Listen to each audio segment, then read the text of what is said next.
जन्नत यहाँ मजा आ रहा है।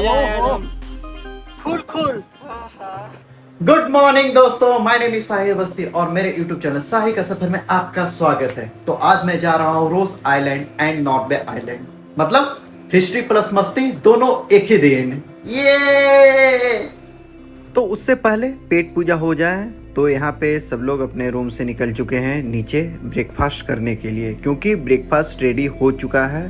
तो बस प्लेट उठाएंगे और रखा हुआ है तो सारे खाने का आइटम लेंगे प्लेट में, देन उसके बाद सीधे बैठ जाएंगे खाने के लिए। तो मैंने यहाँ पे ब्रेड लिया, कॉफ़ी लिया एंड इडली सांभर लिया। तो इडली खाकर देखता हूँ, काफ़ी टेस्टी है।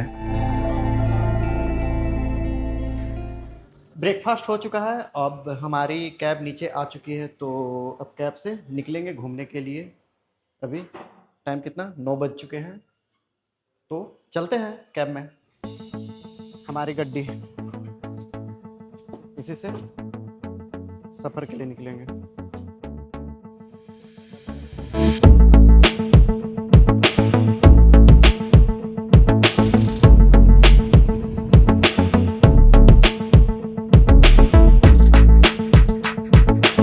तो गाइस पहुंच चुके हैं जेट्टी जाने के एंट्री गेट के पास। और ये क्या, यहाँ पर तो एक अलग ही माहौल चल रहा है।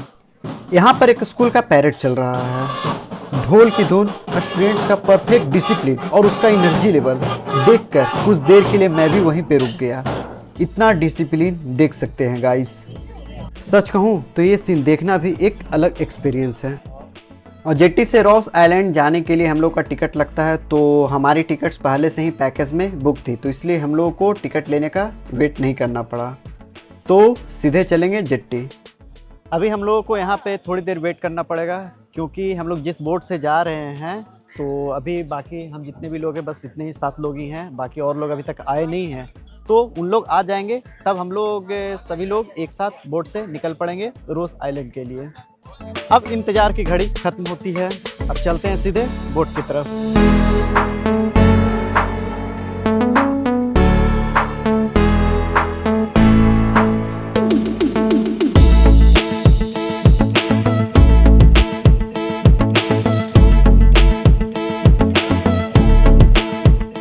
मैंने सोचा कि इंतज़ार की घड़ी ख़त्म हो चुकी है, लेकिन फिर से इंतज़ार करना पड़ेगा। 5 मिनट वेट करना पड़ेगा। इंतज़ार इंतज़ार इंतज़ार, आखिर इंसान कब तक इंतज़ार करेगा। खैर करना ही पड़ेगा, हम लोग का बोट आएगा तभी तो जाऊंगा। हम लोग का बोट का नाम है सी ग्रीन। ये तो फाइनली हमारी इंतज़ार की घड़ी समाप्त हो चुकी है, पक्का वाला इंतज़ार की घड़ी समाप्त हो चुकी है। और देख सकते हैं कि मैं अब बोट पे जा रहा हूं और कुछ ही देर में यहां से बोट खुलेगी और सीधे पहुंचेंगे रॉस आइलैंड। तो गाइस अब बोट खुलने वाली है। अब समंदर की ठंडी हवा और खूबसूरत नज़ारों के साथ हमारी बोट बढ़ चुकी है रॉस आइलैंड की तरफ। हम एक ऐसी जगह जा रहे हैं जहां पर इतिहास और नेचुरल ब्यूटी दोनों एक साथ देखने को मिलेंगे।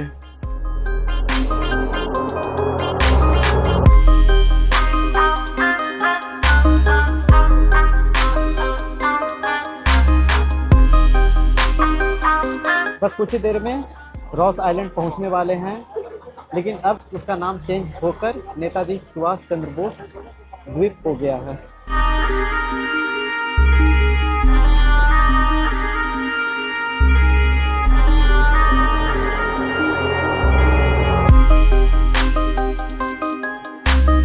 हम लोग आ चुके हैं रोज आइलैंड। ये आइलैंड ब्रिटिश टाइम में अंडमान की कैपिटल हुआ करती थी।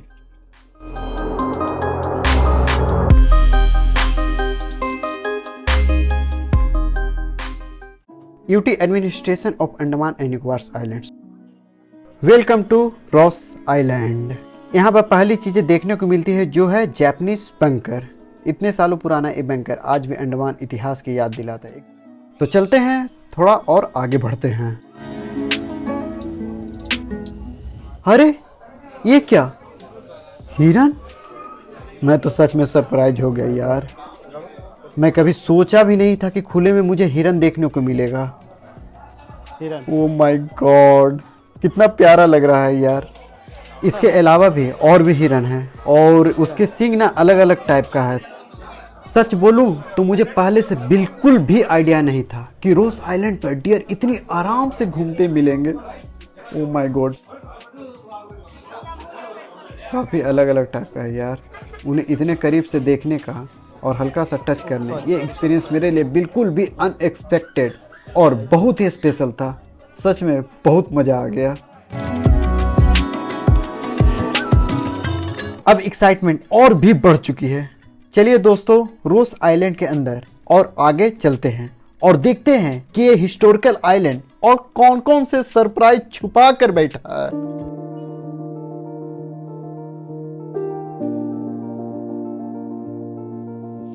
थोड़ा आगे बढ़ते हैं तो मुझे फरजान अली स्टोर दिखाई देता है, जो कभी इस आइलैंड का रोज़मर्रे की ज़िंदगी का हिस्सा हुआ करता था। उसके बाद पंप हाउस नंबर 1 भी देखने को मिलता है। वाओ, ये पुरानी बिल्डिंग पे तो पूरा कब्जा जमा लिया है पेड़। वाओ, क्या सीन है, मस्त, गजब, खतरनाक। यहाँ पर चारों तरफ देखकर नज़ारा ऐसा लग रहा है जैसे कि हॉरर मूवी का सेट हो।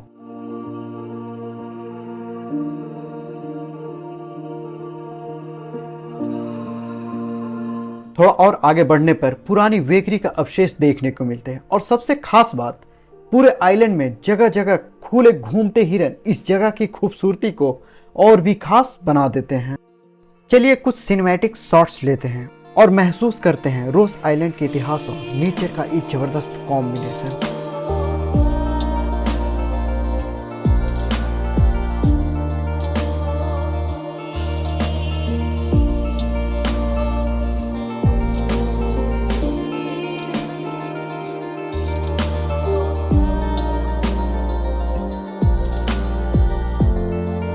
अब आ चुके हैं वाटर डिस्टिलिंग प्लांट के पास। ब्रिटिश ज़माने में समुद्र का पानी प्रोसेस करके पीने लायक बनाने वाला ये टेक्नोलॉजी हुआ करता था। मतलब उस ज़माने में इतनी एडवांस टेक्नोलॉजी, काफ़ी इंटरेस्टिंग बात लगता है।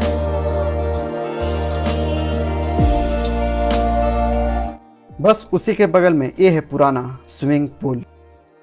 सोचिए, एक छोटे से इस आइलैंड पर उस ज़माने में भी स्विमिंग पूल बना हुआ था।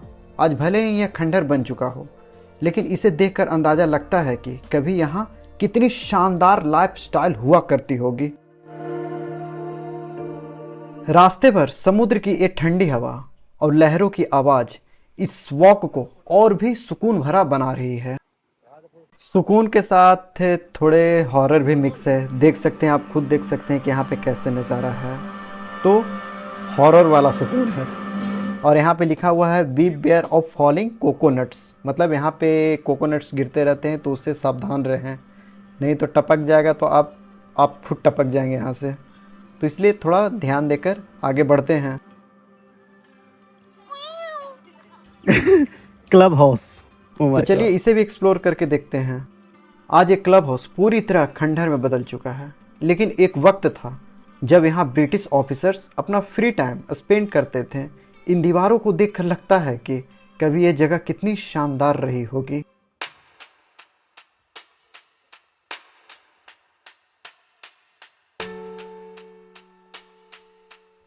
सामने एक डायरेक्शन बोर्ड दिखाई देता है जहां रोस आइलैंड के अलग अलग हिस्टोरिकल स्पॉट्स के नाम लिखे हुए हैं।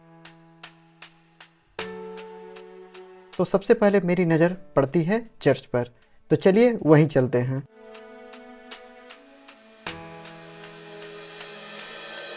बस अब चर्च के पास पहुंचने ही वाले हैं थोड़ी ही देर में। जैसे ही चर्च के पास पहुंचते हैं, एक अलग ही शांति और पुरानी दुनिया का एहसास होता है। ये चर्च ब्रिटिश पीरियड में बनाया गया था और उस समय रोस आइलैंड पर रहने वाले ऑफिसर्स और उनके परिवार यहीं प्रार्थना करने आया करते थे। आज एक चर्च खंडहर में बदल चुका है। पेड़ों की जड़ों ने इस पूरी बिल्डिंग को अपनी बाहों में समेट लिया है। तो इस चर्च से बाहर निकल चुके हैं और देखते हैं कि यहाँ पर और भी क्या नए नए चीज़ें हैं। तो मुझे यहाँ पर पीकॉक यानी मोर देखने को मिला, जो कि काफ़ी सुंदर लग रहा था। देख सकते हैं हिरन तो आपको हर जगह यहाँ पर लगभग मिल ही जाएगा। अब वापस जा रहे हैं रोज आइलैंड से नॉर्थ वे आइलैंड। इस आइलैंड पे घूमने के लिए लिमिटेड टाइम ही होती है, 1 से 1.5 घंटे। तो बोट वाले भैया बोल दिए थे कि 1 घंटे में वापस आना है, तो वापस आना पड़ा। पूरी तरीके से एक्सप्लोर नहीं कर पाए, खैर जितना घूमे मज़ा आया। सामने ये बोट देख सकते हैं, काफ़ी पुरानी लग रही है, मतलब बिल्कुल अलग लग रही है। इस तरह के बोट्स यहाँ मेंटेनेंस और आइलैंड के ज़रूरी काम के लिए भी यूज होती है। तब तक हमारी बोट आ जाती है और बोट पर चलते हैं, बैठते हैं, क्योंकि इसके बाद अब निकलना है नॉर्थ वे आइलैंड के लिए। तो चलिए जल्दी से बोट में बैठ जाते हैं और निकल पड़ते हैं एक अलग एडवेंचर के लिए।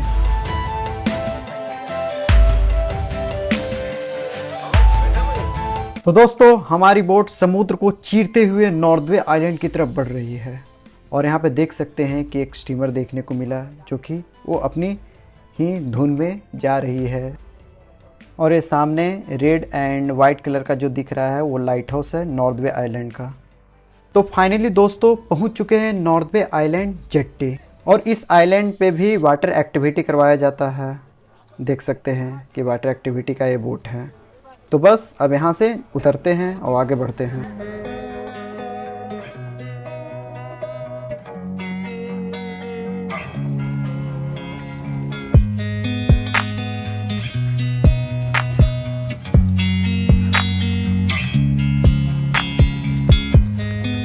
तो यहाँ से आगे बढ़ने के लिए सबसे पहले आपको टिकट लेना पड़ेगा। टिकट लेने के बाद ही आप एंट्री कर सकते हैं।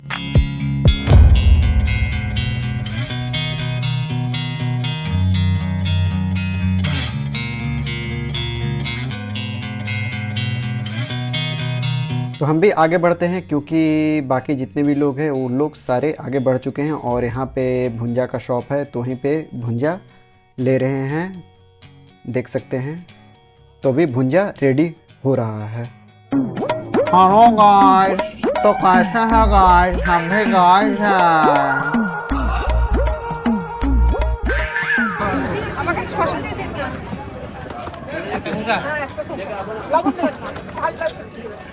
एक हाथ में कैमरा है इसलिए ऐसे खाना पड़ रहा है, तो खा लेता हूँ फिर। और यहाँ पे देख सकते हैं कि शेड बना हुआ है, क्योंकि थोड़ी सी गर्मी पड़ रही है, तो बाकी लोग यहाँ पे आराम कर रहे हैं अंदर में। और यहाँ पे लाइट हाउस का बैनर लगा हुआ है, यही रास्ता है जो लाइट हाउस तक ले जाती है। हाँ, वेडनेसडे को बंद रहता है। यहाँ से लाइट हाउस की दूरी 265 मीटर है और हम लोग लाइट हाउस देखने के लिए जा रहे हैं। और बीच में आपको एक लोहा का ग्रिल वाला गेट मिलेगा, तो अभी वो पेंट चल रहा है उसका, तो अंदर घुस चुके हैं और धीरे धीरे आगे बढ़ ही रहे हैं। और ये फाइनली पहुंच चुके हैं लाइट हाउस। देख सकते हैं गाइस मेरे पीछे लाइट हाउस है और कितना प्यारा लग रहा है यार। तो चलते हैं, एक्सप्लोर करते हैं। लेकिन हाँ, इसका टिकट लगता है इसके अंदर जाने के लिए सबसे ऊपरी मंजिल तक, और ये बीच में बंद हो चुका था, तो थोड़ा सा वेट करना पड़ा। तब तक वहाँ के आसपास चीज़ों को एक्सप्लोर करते हैं। यहीं पे एक डिश एंटीना है जो कम्युनिकेशन और सिग्नल के लिए यूज किया जाता है, और ये छतरी जो छाया के लिए यूज। तो आपको यहाँ पे भी जापानीज़ बंकर मिलेगा देखने को। तो चलते हैं, देखते हैं कि यहाँ पे जापानीज़ बंकर कैसा है।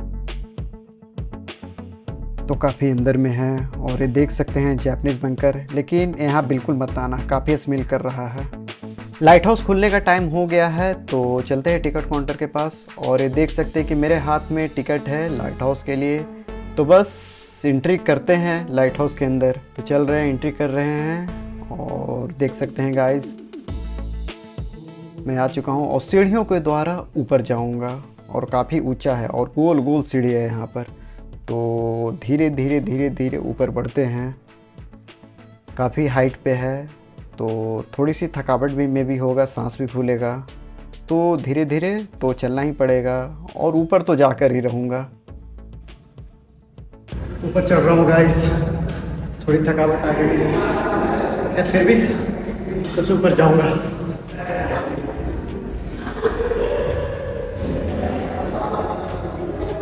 बस पहुंचने वाले हैं, मैं सीन दिखाता हूँ।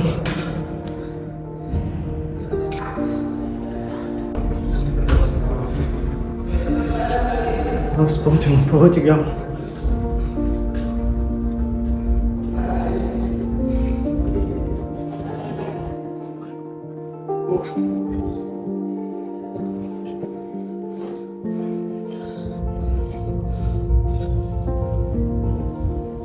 हो ऊपर आ चुका हूँ। ओह माय गॉड, क्या सीन है। ओह ठंडी ठंडी हवा, मजा आ गया। ओह इस पे तो शायद अलाउ नहीं होगा। और सच कहूँ, ऊपर से जो नज़ारा दिख रहा है उसे शब्दों में बयां करना मुश्किल है। एक तरफ दूर तक फैला हुआ नीला समंदर और दूसरी तरफ हरी भरी ग्रीनरी, मतलब दोनों का कॉम्बिनेशन देखकर दिल खुश हो गया। ठंडी हवा और ये 360 डिग्री व्यू इस जगह को और भी खास बना देता है। अगर आप नॉर्वे आइलैंड आते हैं तो लाइट हाउस का ये व्यू पॉइंट बिल्कुल भी मिस मत कीजिए।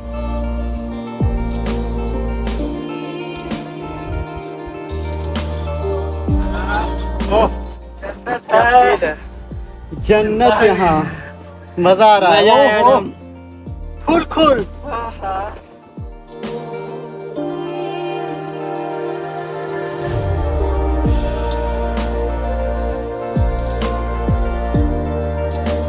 और यहाँ से मैं जूम करके जो दिखा रहा हूँ वो नॉर्वे का जेट्टी है, जहाँ से मैं आया हूँ इस लाइट हाउस के पास। तो देख सकते हैं यहाँ पे काफ़ी सारे बोट्स लगे हुए हैं। दोस्तों ये सामने जो देख रहे हैं वो है रोज आइलैंड, जो पोर्टलैंड का कैपिटल हुआ करती थी, लेकिन अब पोर्ट ब्लेयर है। जो बगल में पोर्ट ब्लेयर है ये देख सकते हैं, ये पोर्ट ब्लेयर है। ये है लाइट हाउस का लाइट और इसके ऊपर लेंस लगा हुआ है जो काफ़ी दूर तक इस लाइट को पहुंचाता है। और ये उसी पार्ट का ये सब मशीन लगा हुआ है। वापस लाइट हाउस से आ चुके हैं, अब नीचे आ गए हैं। अब यहाँ से कुछ देर में बोट पकड़ेंगे और सीधे पोर्ट ब्लेयर निकलेंगे। तो अभी यहाँ पे कुछ खाएंगे पिएंगे, कुछ सामान देखेंगे, उसके बाद निकल पड़ेंगे। यहाँ आने का टाइम खत्म हो गया, ताकि टिकट उकर सब पानी खत्म हो गया यहाँ से।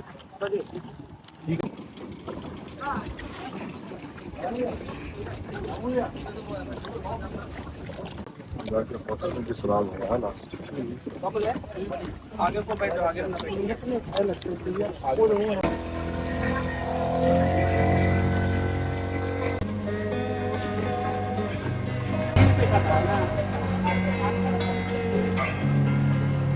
तो दोस्तों आ चुके हैं पोर्ट ब्लेयर।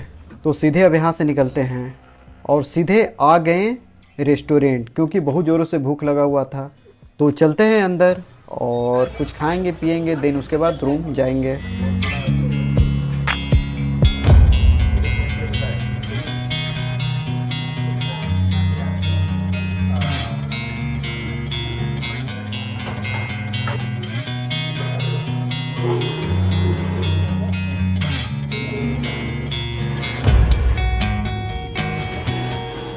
तो बस सीट पे बैठते हैं और हमारा बिरयानी आ चुका है, तो मस्त बिरयानी खाएंगे। वाओ मज़ा आ गया। तो दोस्तों इसी के साथ हमारा अंडमान का सफ़र यहीं पर समाप्त होता है। तो हमने इन 6 दिनों में बहुत सारी जगह, बहुत सारी खूबसूरत जगह को एक्सप्लोर की।